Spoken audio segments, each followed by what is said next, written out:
Mega Valentina, Bubu Ara, bocah viral tidak kuasa menahan tangis melihat banyak netizen yang budiman berkomentar negatif tentang anaknya. Namun, Mega Valentina mengatakan komentar yang paling membuatnya sedih ketika orang menilai anaknya Ara terlahir dari orang tua yang salah. Mega Valentina mengatakan ada banyak netizen yang berbakti yang mengirimnya pesan Instagram soal dirinya dinilai tidak pantas menjadi orang tua Ara hingga salah dalam mendidik anaknya. Menurutnya, komentar netizen yang budiman soal dirinya yang tidak pantas menjadi Bubu Ara jauh lebih menyakitkan daripada komentar negatif netizen yang berbakti lainnya soal anaknya. Mega Valentina mengatakan dirinya pasti lebih sulit menahan air matanya ketika membaca komentar soal tidak pantas menjadi Bubu Ara daripada komentar lainnya. Apalagi kalau komentar netizen yang budiman tersebut menyebutnya sebagai ibu yang bodoh sehingga gagal mendidik Ara. Bukan tanpa alasan, Mega Valentina menangis karena teringat masa kecilnya yang kurang baik. Karena itu, Mega Valentina selalu berusaha untuk memberikan semuanya untuk Ara setelah menjadi seorang ibu. Sehingga komentar negatif soal dirinya sebagai ibu jauh lebih menyakitkan daripada lainnya. Sayangnya, tangisan Bubu Ara soal komentar negatif tersebut tidak membuat netizen yang budiman tersentuh dan menahan diri agar tidak mengulanginya. Mereka justru menilai Mega Valentina jauh lebih peduli komentar negatif publik padanya daripada anaknya Ara. Nah, gimana nih menurut netizen yang terhormat? Silahkan berkomentar ya.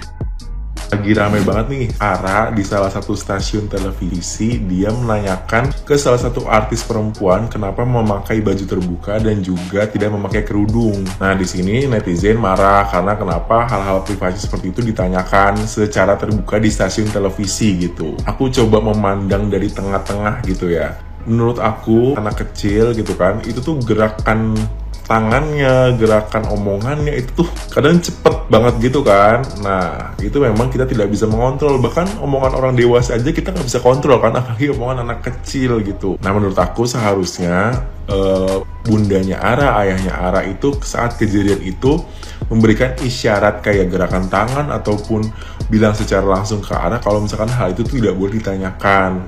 Aku yakin banget ayah bundanya Ara ini udah ngajarin Ara untuk tidak menanyakan hal-hal seperti itu, hal-hal sensitif seperti itu, hal-hal privasi. Nah, tapi balik lagi statement aku yang di awal, kalau anak kecil itu kita nggak bisa kontrol, kadang gerakannya tuh lebih cepet daripada kilat gitu kan, kayak langsung but. Nah, tapi tadi balik lagi ayah bundanya Ara sebagai orang tua pas kejadian itu langsung aja gitu kayak Ara jangan atau kayak gimana gitu melakukan gerakan yang supaya menandakan kalau misalkan itu tidak boleh dilakukan biar Aranya juga inget. Nah, buat netizen sebenarnya mungkin niatan kalian tuh baik yang ngingetin supaya tidak menanyakan hal-hal privasi seperti itu, tapi bukan berarti kalian bisa menormalisasikan untuk membuli anak kecil. Dan menurutku kalian marah-marah itu kayak nggak pada tempatnya gitu loh, soalnya kan orang yang ditanyakan Ara juga nggak marah gitu. Tapi itu dia namanya sosial media, kita tidak bisa mengontrol apa yang orang pikirkan, apa yang orang katakan, ya kan?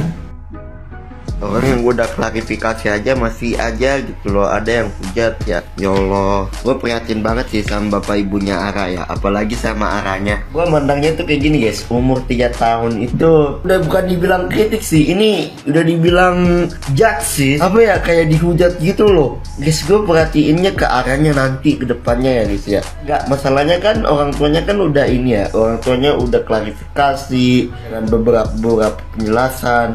Aranya ini kalau misalnya ngelihat nanti di kelas 5 SD atau kelas 6 SD, ketika dia melihat sosial media ibu bapaknya, yakin kalian semua mental health-nya nggak sehat gitu. Nih, gue tau ya, umur 3 tahun itu guys, udah maklumin aja yang kayak gitu-gitu. Namanya juga anak kecil kok. Kalian juga pernah ngerasain waktu kecil kan? Kalian juga pernah berbuat salah kan waktu kecil. Ada lagi yang komen, Bu, Pak, kok itu nggak diajarin hijaban? Guys, paham banget konteks hijab di sini. Soalnya gue pernah belajar ya, gak ada paksaan untuk anak kecil di bawah umurnya Ara untuk berhijab, gak ada. Kalaupun diajarin dari kecil, oke. Tapi kalau emang Aranya udah kayak belum mau atau belum terbuka hatinya untuk pakai hijab, gak bisa juga dipaksain. Kalau misalnya dipaksain, nanti yang ada gak bakal mau. Perlahan, orang perlahan. Kalau Kalau misalnya di umur 3 tahun dia nggak mau, ya mungkin umur 4 tahun dia mau, ya mungkin umur 5 tahun dia mau. Perlahan bro, perlahan, chill. Orang balik bukan umur 4 tahun langsung udah balik, udah wajib pakai hijab. Enggak, masih panjang umurnya Ara ya. Jadi bro, please lah, yang kayak gini-gini nih dimaklumin aja lah ya. Kasihan lo Aranya lo. Kalau misalnya ngelihat komentar-komentar kalian itu, takutnya kedepannya Aranya udah nggak semangat konten lagi. Menanggapi kasus Ara yang viral ya, di mana dia mempertanyakan kepada orang dewasa di media umum kenapa tidak menggunakan jilbab, dan ini disebut bahwa Ara tidak beradab, tidak sopan, tidak bla bla, banyak sekali, bahkan banyak sekali netizen yang mengharuskan Ara ini memiliki memiliki kemampuan berinteraksi yang bagus dan banyak lagi, padahal itu masih anak kecil loh ya. Dia masih berproses, bukan seperti kita orang dewasa yang kita pun berproses dari kecil hingga sekarang mengetahui yang namanya adab yang baik itu seperti apa. Ara masih belajar dan janganlah dimijat, biarkan dia berkembang untuk kepribadiannya seperti anak-anak kita. Belakangan ini, Ara sedang jadi bahan perbincangan karena bertanya ke orang asing, kenapa nggak pakai kerudung? Sebenarnya, apa sih alasan Ara bertanya? From fingerprint analysis, ada pola tertentu yang mempengaruhi cara pengambilan keputusan. Salah satunya adalah pola work, yang sering dimiliki oleh anak-anak dengan pemikiran logis dan analitis. Ciri-ciri anak dengan sidik jari work adalah suka mempertanyakan aturan, rasa ingin tahu yang tinggi, berpikir independen, serta seringkali kurang peka terhadap norma sosial. Jadi, kalau anak suka bertanya, kenapa harus gini, kenapa harus gitu, bisa jadi karena pola sidik jarinya work. Ada nggak nih yang anaknya juga suka nanya sama kayak Ara? Komen ya di bawah.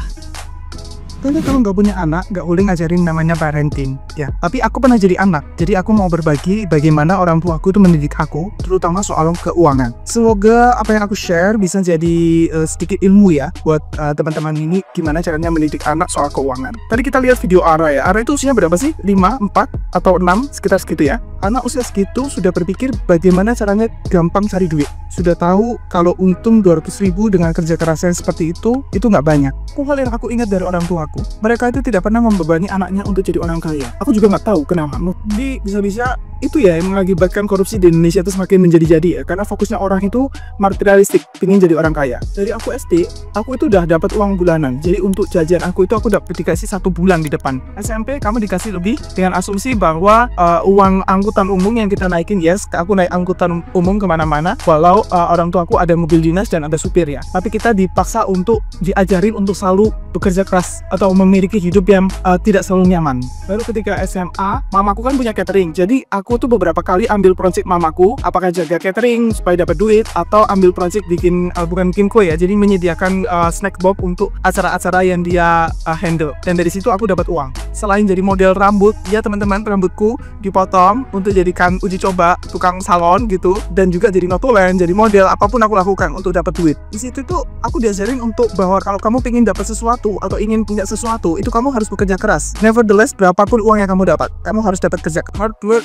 pay off. Saat kecil aku cuma dituntut untuk belajar, tapi saat dewasa aku dituntut untuk membuat keputusan-keputusan yang berat supaya hidupku ke depannya lebih ringan. Atau hard choices, easy life. Aku kuliah sambil kerja, aku kuliah sambil kursus, aku kuliah sambil ikut organisasi, aku kuliah sambil ikut pertukaran pemuda, aku kuliah sambil ikut pageant supaya dapat duit. Jadi apapun aku lakukan pada saat kuliah. Jadi ketika aku lulus, aku lebih mudah untuk cari kerja. Dan sekalipun mamaku atau ayahku nggak pernah nyuruh aku cari jodoh yang kaya atau cari jodoh yang mapan, nggak. Yang penting baik aja. Bahkan kalau misalnya ada orang yang deketin kita naik stair lurus, kasarnya tuh stair lurus ya, sepeda motor, nggak pernah ditolak sekalipun, selalu welcome. Mungkin ayahku dan mamaku berbeda dengan orang tua kalian, atau bagaimana cara kalian mengajar anak-anak kalian sekarang ya. Tapi yang aku dapatkan sekarang itu adalah ya, ketika kamu ingin sesuatu, kamu harus berusaha. Makanya kenapa aku tuh sangat fokus sama hidupku. Yang penting tidak boleh merugikan orang lain dan tidak boleh terlalu bergantung sama orang lain. Semoga membantu.